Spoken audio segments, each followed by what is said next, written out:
अरे यहाँ चल भीज गइल बा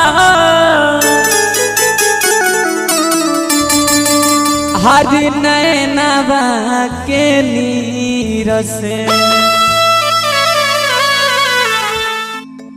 आज आप सबसे हम एक रिक्वेस्ट करेंगे कि जैसे भी ये हमारे छोटे भाई हैं है ना, तो एक इनका चैनल हमने बनाया है और ब्लॉगिंग चैनल है, काफ़ी अच्छा वीडियो बना रहे हैं। तो आप सबसे हाथ जोड़कर विनती है कि इनके चैनल को आप दिनेश बिहार करके एक चैनल है जो कि वीडियो के डिस्क्रिप्शन में वो लिंक मिल जाएगा। आप लोग जाइएगा इनके वीडियो को देखकर और लाइक और चैनल को जरूर सब्सक्राइब कर लीजिएगा।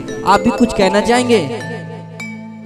हम तो ये कहेंगे कि हमारे भैया का एक चैनल है दिनेश बिहारी, जो कि उस पर कॉमेडी भी वीडियो चढ़ता है। आप लोग जाइएगा और इस भैया को चैनल को लाइक और सब्सक्राइब और साथ में बेल घंटी को जरूर दबाइएगा। कि यहाँ चलो भीज गइल बा नैना बहा के नीर से कहली हो महावीर से ना। यहाँ चलो भीज गइल बा नैना बहा के नीर से कहली हो महावीर से ना।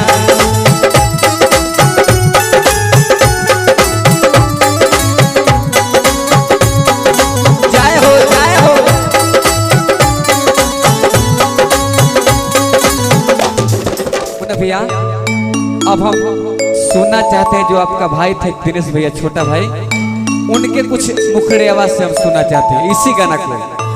किया चल भीज गइल बा हे नैनवा के नीर से कहती हम महावीर से ना। किया चल भीज गइल बा नैनवा के नीर से कहती हम महावीर से।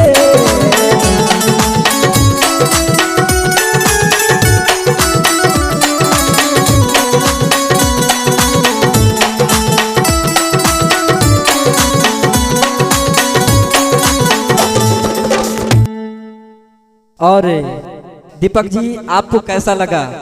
बहुत बढ़िया। इसको रिदम को फिर से चालू कर।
किया चल भीज गइल बा नैनवा के नीर से कहती हो महावीर से ना। यहाँ चल भीज गइल बा नैनवा के नीर से कहती हो रे महावीर से ना।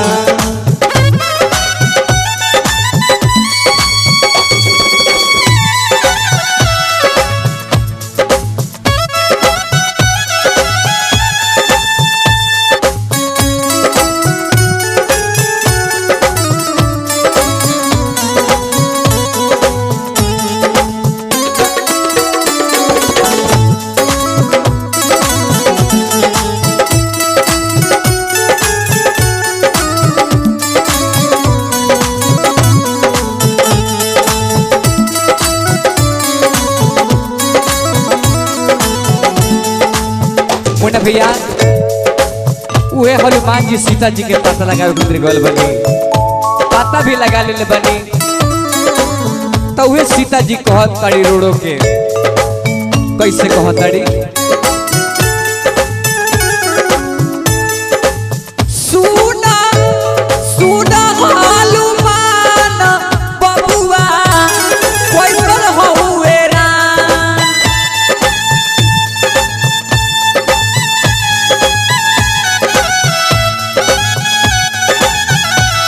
हे सुना सुना हनुमान रे बबुआ कैसन हउए राम।